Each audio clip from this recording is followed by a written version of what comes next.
हिंदी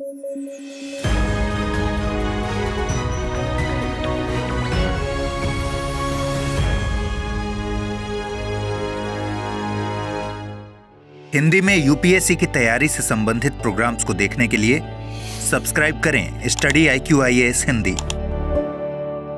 नमस्कार, news at 9 programme में आपका स्वागत है। मैं हूं अमृत उपाध्याय। आइए जल्दी से देखते हैं आज की हेडलाइंस क्या हैं। खबरों में आया टोबिन टैक्स, सुलझ सकती है वित्त की समस्या, विदेशी पूंजी पर लगता है ये टैक्स। ज्योतिबा फुले की पुण्यतिथि आज, महिला शिक्षा के लिए किया काम, सत्यशोधक समाज की स्थापना के जरिए किया जाति प्रथा पर वार। और इजिप्ट के राष्ट्रपति होंगे भारत में मुख्य अतिथि, कोविड के दौरे के बाद आएंगे कोई मेहमान। गुटनिरपेक्ष आंदोलन के इतिहास में अहम है इजिप्ट। खबरों की शुरुआत करूं उससे पहले मैं बता दूं कि अगर आप इस बुलेटिन को PDF फॉर्मेट में पढ़ना चाहते हैं तो अमृत उपाध्याय 007 टेलीग्राम चैनल पर जाइए, जहां इसकी PDF रोजाना मिलती है। आइए शुरू करें। हाल ही में वित्त मंत्री निर्मला सीतारमण ने G20 की अध्यक्षता से संबंधित एक सम्मेलन में शिरकत की। गौरतलब है कि भारत 1 दिसंबर से G20 की अध्यक्षता संभालेगा। यह सेमिनार भारत की मेजबानी में होने वाले G20 सम्मेलन की तैयारियों से जुड़ा है। उनके मुताबिक भारत के पास सतत विकास लक्ष्यों को पूरा करने की राह में सबसे बड़ा रोड़ा वित्त है।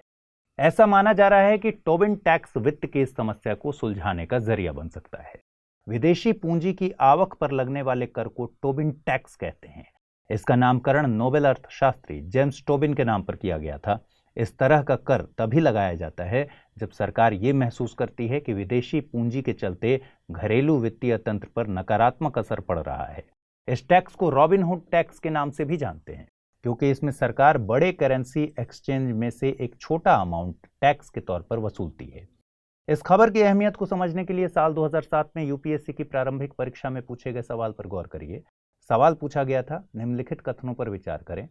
रेपो दर वह दर है जिस पर अन्य बैंक भारतीय रिजर्व बैंक से उधार लेते हैं। किसी देश में एक गिनी गुणांक के मान का तात्पर्य है कि इसकी जनसंख्या में सभी की आय समान है। ऊपर दिए गए कथनों में से कौन सा या से सही है या है? केवल एक, केवल दो, एक और दो दोनों, न तो एक नहीं दो। इस प्रश्न का सही जवाब है विकल्प ए। 26 जनवरी को आयोजित होने वाले गणतंत्र दिवस के समारोह के लिए मुख्य अतिथि का चुनाव कर लिया गया है। इजिप्ट के राष्ट्रपति अब्देल फतह अल सीसी का चुनाव किया गया है। साल 2020 के बाद पहली बार कोई मुख्य अतिथि इस समारोह में शिरकत करेगा। गौरतलब है कि कोविड के चलते 2021 और 2022 दोनों में किसी मुख्य अतिथि को नहीं बुलाया जा सका था। साल 1950 में आयोजित हुए पहले गणतंत्र दिवस समारोह में इंडोनेशिया के राष्ट्रपति सुकर्णो शामिल हुए थे। गणतंत्र दिवस के मुख्य अतिथि के चुनाव में कई कारक अहम होते हैं। इसमें भारत और उस देश के साथ रिश्तों की गहराई अहम भूमिका निभाती है। भारत के राजनीतिक, आर्थिक, व्यावसायिक और मिलिट्री हितों को तवज्जो दी जाती है। साल 2023 के चीफ गेस्ट के सिलेक्शन में नाम यानी गुटनिरपेक्ष आंदोलन के इतिहास ने अहम भूमिका निभाई है। नाम के फाउंडिंग मेंबर में मिस्र के पूर्व राष्ट्रपति गमाल अब्दुल नासर शामिल थे। गौरतलब है कि नाम की स्थापना में भारत के पहले प्रधानमंत्री पंडित जवाहरलाल नेहरू की महत्वपूर्ण भूमिका रही है। साथ ही इसमें भारत और इजिप्ट के 75 सालों के रिश्तों का भी अहम योगदान रहा। इन सभी कारकों पर विचार करने के बाद विदेश मंत्रालय मुख्य अतिथि को फाइनल करने से पहले प्रधानमंत्री और राष्ट्रपति की अनुमति लेता है। अनुमति मिलने के बाद संबंधित देश में भारत के एम्बेसडर से आगे की बातचीत शुरू करने के लिए कहा जाता है। 28 नवंबर को ज्योतिबा फुले की पुण्यतिथि मनाई जाती है। वे सामाजिक न्याय के बड़े हिमायती माने जाते हैं। देश उन्हें महान समाज सुधारक, चिंतक, दार्शनिक और लेखक के तौर पर याद करता है। ज्योतिराव फुले को ज्योतिबा फुले और महात्मा फुले भी कहा जाता है। वे भारत में महिला शिक्षा के अग्रदूत माने जाते हैं। उन्होंने साल 1848 में पुणे में पहला बालिका विद्यालय खोला। उनका जन्म महाराष्ट्र के सतारा में 11 अप्रैल 1827 को हुआ था। वे थॉमस पेन की लिखी किताब राइट्स ऑफ मेन से प्रभावित हुए, जिससे उन्हें यह भरोसा हो गया कि सामाजिक कुरीतियों से लड़ने के लिए महिलाओं और पिछड़ी जातियों को सशक्त बनाना अहम है। सामाजिक न्याय की दिशा में कदम बढ़ाते हुए उन्होंने 24 नवंबर 1873 को सत्यशोधक समाज की स्थापना की। इसका मकसद वंचित तबके को शिक्षित करना था, साथ ही जाति व्यवस्था पर गहरी चोट करना। महात्मा फुले के कार्यों और लेखन ने भारत में जाति सुधार के लिए बाद के आंदोलनों को प्रेरित किया। महात्मा फुले ने अपने विचारों के प्रचार प्रसार के लिए कई रचनाएं की थीं, जिनमें उनकी सबसे प्रसिद्ध किताब है गुलामगिरी, जो 1873 में प्रकाशित हुई। उनकी अन्य किताबों में तृतीय रत्न, किसान का कोड़ा और ब्राह्मणों की चालाकी शामिल है।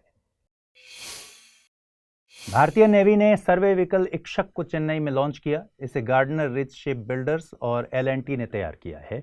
यह सर्वे वेसल प्रोजेक्ट के तहत तैयार किए जा रहे सर्वे व्हीकल्स में से तीसरा है। इक्षक का मतलब है गाइड, जो कि दिखाता है कि सर्वे व्हीकल्स मरीनर्स के लिए कितनी अहमियत रखते हैं। इसमें बो और स्टर्न थ्रस्टर्स का एकीकरण कर दिया गया है, जिससे उथले जल में भी सर्वे आसानी से किया जा सके। रक्षा मंत्रालय के मुताबिक इन सर्वे व्हीकल्स में 80% कंटेंट स्वदेशी है, जिससे आत्मनिर्भर भारत की संकल्पना साकार की जा रही है। आइए आज के बुलेटिन पर आधारित प्रश्न देखते हैं। पहला प्रश्न है, खबरों में रहा इक्षक संदर्भित करता है सर्वे व्हीकल, पनडुब्बी, ट्रांसपोर्ट कैरियर या फिर युद्धपोत। दूसरा सवाल है, निम्नलिखित कथनों पर विचार कीजिए। सत्यशोधक समाज की स्थापना ज्योतिबा फुले के द्वारा की गई थी। भारत के पहले गणतंत्र दिवस पर मुख्य अतिथि अफ्रीका महाद्वीप के देश से थे। भारतीय कर व्यवस्था में टोबिन टैक्स को जगह दी गई है। नीचे दिए गए कूटों का प्रयोग कर सही उत्तर चुनिए। केवल 1, केवल 2 और 3, केवल 1 और 3 या फिर केवल 1, 2 और 3। आइए देखते हैं पिछले बुलेटिन पर आधारित क्या सवाल पूछे गए थे और क्या जवाब है इसके। पहला सवाल था, 2 भागों में विभाजित सिंधु घाटी सभ्यता का यह शहर मृतकों का टीला नाम से जाना जाता है। हाल ही में इसकी खोज के 100 साल पूरे हुए हैं। यह पद निम्न में से किस शहर को संदर्भित करता है? धौलावीरा, मोहनजोदड़ो, राखीगढ़ी या फिर बुरझोम? और सही जवाब है विकल्प बी यानी मोहनजोदड़ो। अगला सवाल था, निम्नलिखित कथनों पर विचार कीजिए। अनवर इब्राहिम मॉरिशस के प्रधानमंत्री हैं। पेंगोलिन एक मैमल है। GCC एक क्षेत्रीय अंतर सरकारी संगठन है। नीचे दिए गए कूटों का प्रयोग कर सही उत्तर चुनना था। केवल 1, केवल 2 और 3, केवल 1 और 3 या फिर 1, 2 और 3। और सही जवाब है केवल 2 और 3। पहला कथन गलत है। अनवर इब्राहिम मलेशिया के प्रधानमंत्री हैं। तो आज के बुलेटिन में इतना ही रखते हैं। उम्मीद है आपको ये पहल ठीक लग रही होगी। जो सवाल मैंने पूछे हैं उसके जवाब कमेंट बॉक्स में जरूर दीजिए। ठीक से पढ़ाई कीजिए, अच्छे से तैयारी कीजिए। नमस्कार।